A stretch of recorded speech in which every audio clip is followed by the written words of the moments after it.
Welcome to Real American Ghosts, the place where your nightmares become reality. Sit back and turn out the lights and listen to some real ghost encounters. And remember, don't look behind you.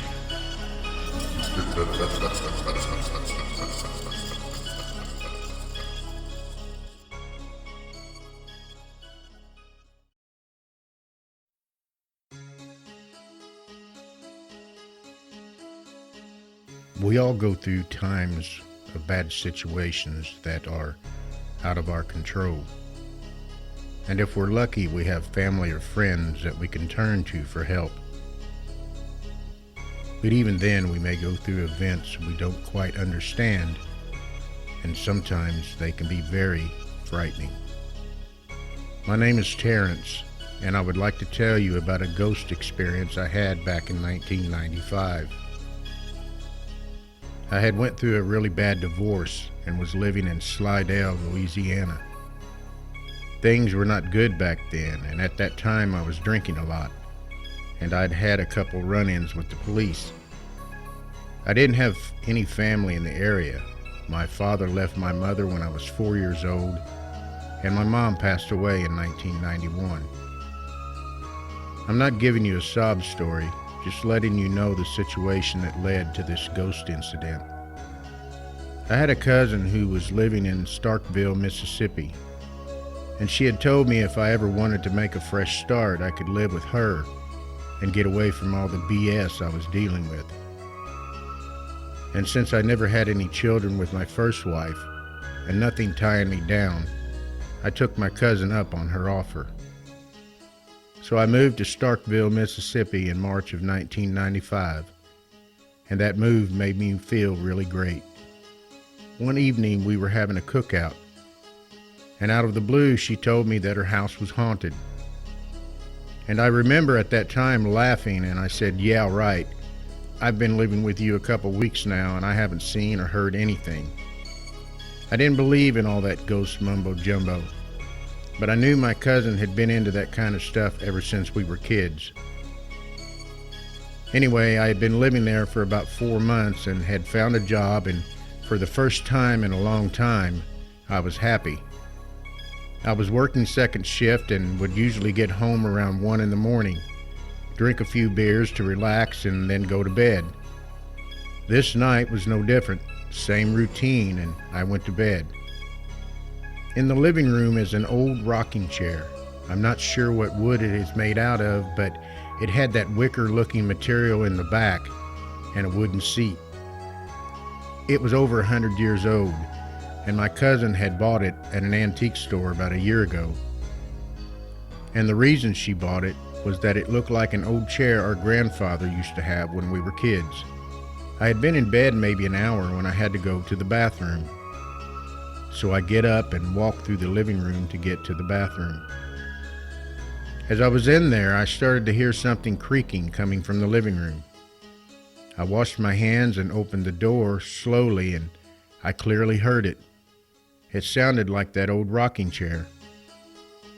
I walked into the living room, but it wasn't moving, and I didn't hear anything, so I went back to bed. A few nights later, I was watching a baseball game on TV when I started to hear that same creaking noise. I listened for a second, and I knew it was that chair. So I got up as quietly as I could and walked to my door and opened it, and I walked down the hallway to the living room. The chair was rocking, but it stopped. It was like someone had been in it, but got up. I was officially spooked. No, I was scared. I went back to my room and waited for my cousin to get home from a date she had been on. She finally got home around 1 in the morning, and when I told her what happened, she said that she had heard the chair creaking before too. Several weeks went by without anything happening. I had went to bed one night, and maybe 10 or 15 minutes had passed when I heard that chair creaking again. I got up and walked into the hallway towards the front room. When I got to the end of the hallway, I peeked around the corner, and sitting in the chair was an old woman rocking back and forth. It was pitch dark in the living room, but I could see her plain as day. It was almost like she was glowing. I was scared to death, but I couldn't stop looking at her. I was about to ask who she was when she suddenly looked up at me. She was staring right at me, and that scared the hell out of me. I ran back down the hallway to my cousin's room and woke her up and told her what happened. She jumped up and we went back out in the hallway. And standing at the end of the hallway towards the living room was the old woman. My cousin had a hold of my arm, and when she saw the woman, she jerked back on me, which almost made me fall. As I tried to catch my balance, I took my eyes off the woman for only just a second, and when I looked back, she was gone. The one thing I remember about her was her eyes. It was like they were looking right through you. They were very dark and seemed angry.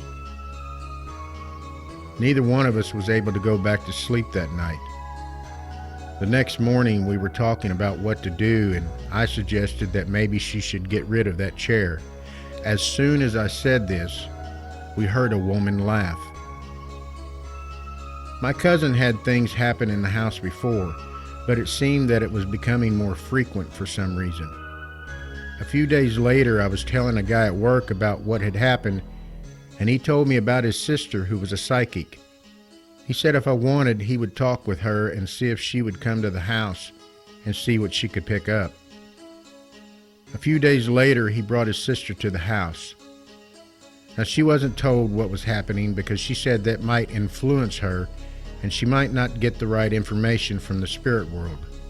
I have to say, even though I saw an actual ghost, which I never believed in before, I was having a hard time believing this psychic stuff.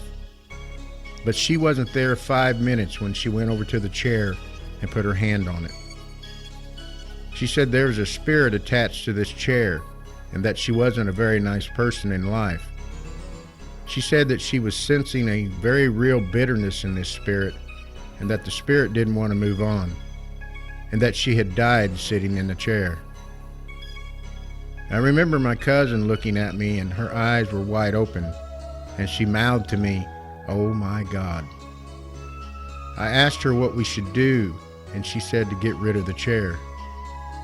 I asked her if she could get rid of the woman, and she said no, her anger and bitterness was too strong. I asked her if the woman would hurt us, and she said probably not, but not to take the chance. And right at that moment, the hood on her sweater was tugged on. I actually saw the hood raise up. The psychic lady smacked the hood back down and said she doesn't want me here, and that the old lady was saying to her, "Go away."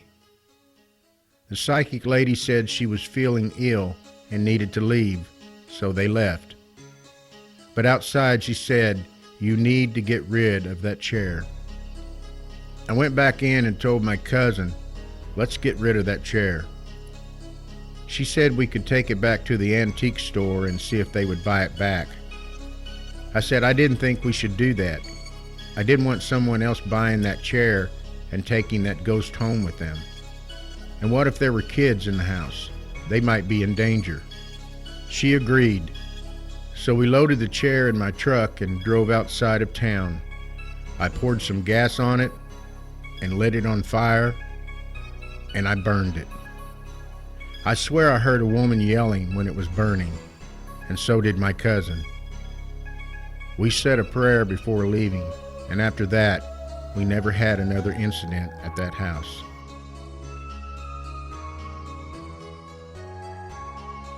The death of a loved one is the hardest event in life to go through. It can bring terrible grief, pain, and regret. The thought of not seeing that person again can at times be unbearable. But what if they don't leave us? What if they find a way to let us know they are still here, even if it's through another person? Hi, my name is Stephanie. This event took place in Kearney, Nebraska, where I used to live. But now I live in Las Vegas, Nevada. I want to tell you about the first house I lived in on my own. When I moved in, my parents helped me with things that I needed, as I didn't have a lot of money. And one item I needed was a lawnmower. The house had been empty for a while and the grass was tall. A couple days after moving in, I was out back mowing when I noticed there was an elderly woman sitting in a small flower garden next door just looking at the flowers. I hadn't noticed when she walked out there, but wasn't really paying attention. I was focused on mowing that jungle in the backyard. She had a mint green dress on and she had reddish brown hair that was put up in a bun, and she was sitting on a concrete bench in the center of the garden. The garden was just on the other side of the chain link fence separating our yards, and it was a really pretty garden. I'm not much of a green thumb, so not sure what all the flowers were, but they were very pretty.